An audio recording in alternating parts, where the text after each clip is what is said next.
Alright guys, what's up? This is going to be my week 1 preview, Cowboys at Giants. As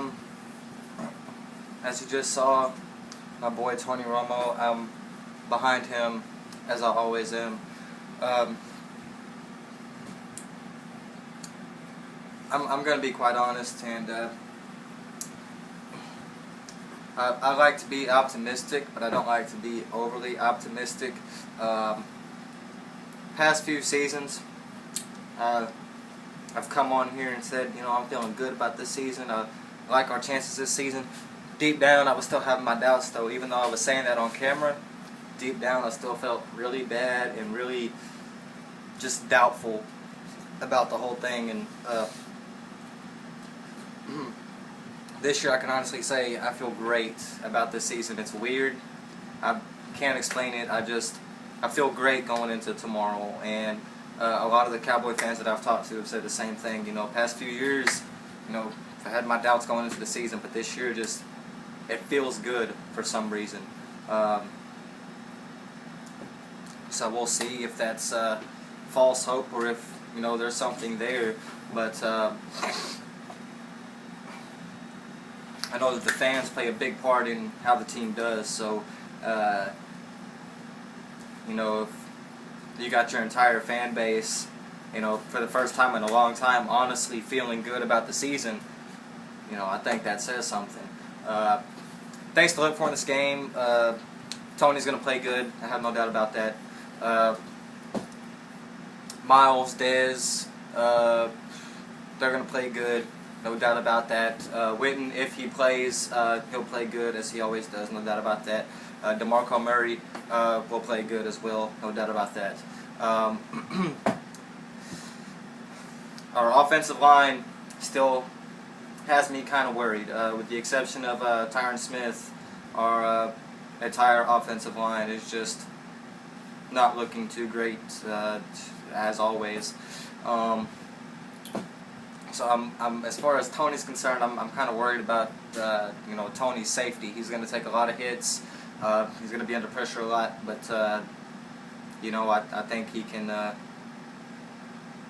handle the pressure. To be honest, I like Tony better as a scrambler in the pocket, moving around in the pocket, making things happen, extending the play.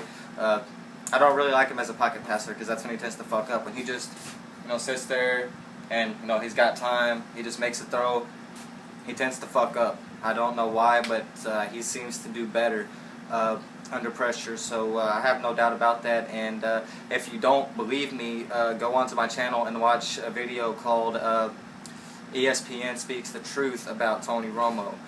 It's the video directly under this one on my channel, and you will see the numbers don't lie. Tony Romo well over the league average last year in pass attempts under duress, so I have no doubt about Tony's ability. He's going to go in there, he's going to play, and he's going to get the job done, as far as I'm concerned.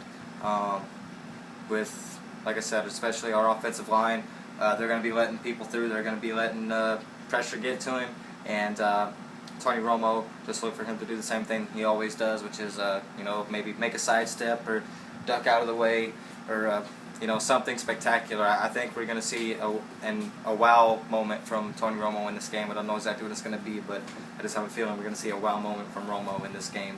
And like I said, I like to keep it real. I like to be optimistic, but I don't like to be overly optimistic. So I'm not going to come in here and say, oh, we're going to blow them out, we're going to whip the Giants' ass. And a lot of Cowboy fans hate me for that. But bottom line is they are the defending Super Bowl champions. We had 2 chances to beat them last year. We couldn't do it. Yes, the season finale on New Year's Day, Tony Romo's hand was all swelled up. You can't really blame that on Tony specifically. But it is what it is. Like, we had 2 chances to knock them off last year. We couldn't get it done. But I think that the Cowboys learned from that.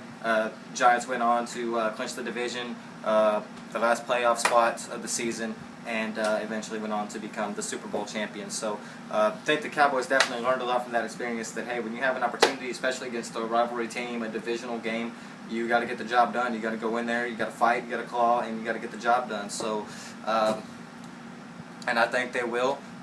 It's not going to be easy. I don't think that we'll win by double digits. We might not even win by a full touchdown. But I do like our chances going into this game. Things to look for on defense. And this is one of the main reasons why I'm feeling so hopeful, guys. We have pretty much the same offense that we've been having. The problem is that the problem the past couple of years has been our defense. And I said it then, and I'm going to say it again now.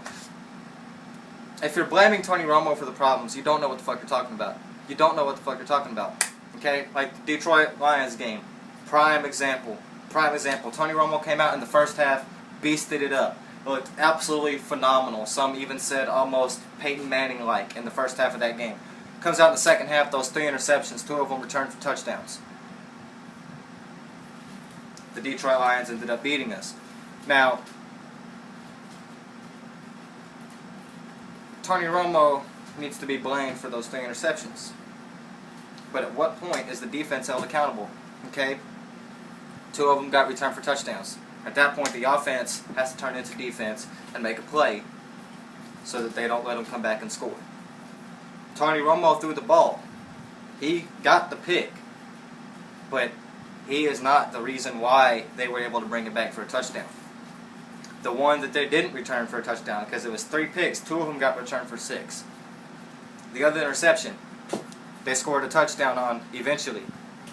Not on the return, but their offense came out, they capitalized on the turnover, and they scored a touchdown. Tony Romo threw the interception, but was he on the field when the Lions scored? No. At what point is the defense held accountable? At what point are you going to say, okay, you know what? Yeah, Tony fucked up, but our defense needs to step up and bail us out. Just like the Cardinals game on Christmas night a couple of years ago. And the Cardinals had like a 4th and 15. Tony Romo had a chance to go down the field and win the game for us after they scored off of that 4th and 15.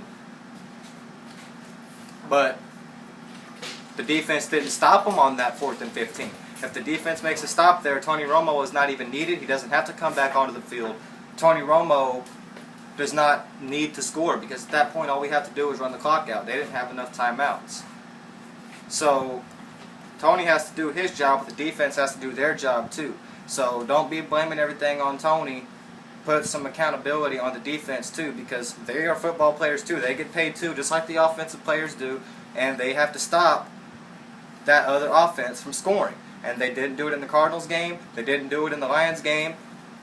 Put some blame on Tony. I'm not going to sit here and be a martyr for Tony and Tony Romo is the greatest football player that ever lived and he never makes a mistake. That's not what I'm saying. Hold him accountable for his mistakes, but don't put it all on him. Blame the defense for their mistakes as well. Don't sit here and act like Tony Romo was just the worst thing to ever happen to Dallas, and if we had a different quarterback, we would win games. No, you put any quarterback you want to in there, we still had that same defense. Peyton Manning, Tom Brady, Drew Brees, I don't care who you have. I don't care if you're putting up 75 points a game. Okay? You just got this beast-ass quarterback, you're putting up 75 points a game. If your defense comes out and allows the other team to score 76 points a game, are you really going to come out and say, well, our quarterback wasn't good enough? You've got to put accountability where accountability is due. Tony Romo throws interceptions, but after those interceptions, it is the defense's responsibility to come out and make a stop, which they haven't been doing the last couple of years. If you want to blame Tony Romo for everything, that's fine. Go somewhere else. Maybe get you a little bit of mental help, because the quarterback is not the only player on the football field. He's the leader of the team, he's the captain of the team, but he is not the only player on the field. Tony Romo, like I said, that 4th and 15 with the Cardinals, he was not even on the field when the defense allowed the Cardinals to convert a 4th and 15, which eventually allowed them to score. Okay? So, you can't blame just one guy for everything. It's a team game. It's a team game, and you can't just blame one guy, and that's why I'm not just blaming the defense either. They have to complement each other. You know, they have to complement each other. Tony Romo has to come out and do what he's supposed to do. Defense has to come out and do what they're supposed to do. If the defense is, you know, locking down, not letting guys score, but Tony Romo can't get the job done, and then eventually the other team gets a field goal and wins the game 3-0, the defense pretty much did their job there.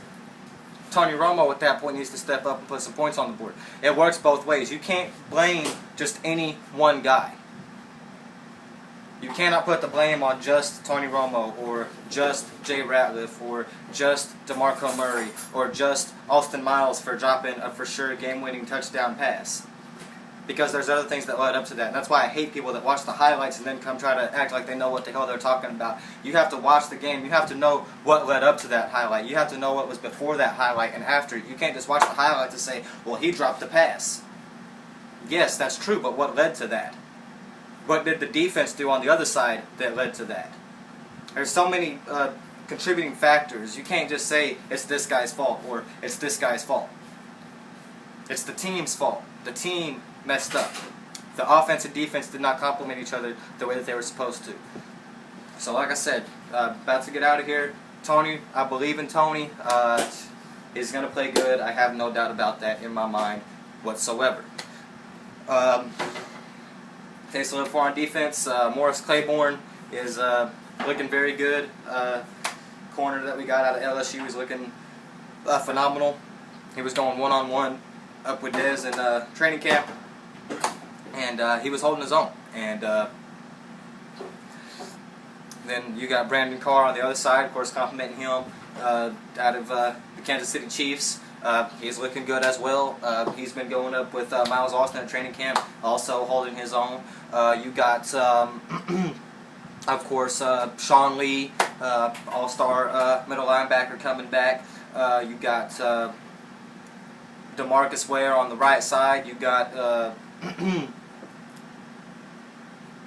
Anthony Spencer on the left side. Jay Ratliff in the middle. For our pass rushing, DeMarcus Ware is a linebacker, so technically he's listed as a coverage guy, but more often than not, we all know DeMarcus Ware is going to rush the passer more often than not. And then our strong safeties, we have Church, or not strong safeties, but our safeties, we have Church and we have Jenkins.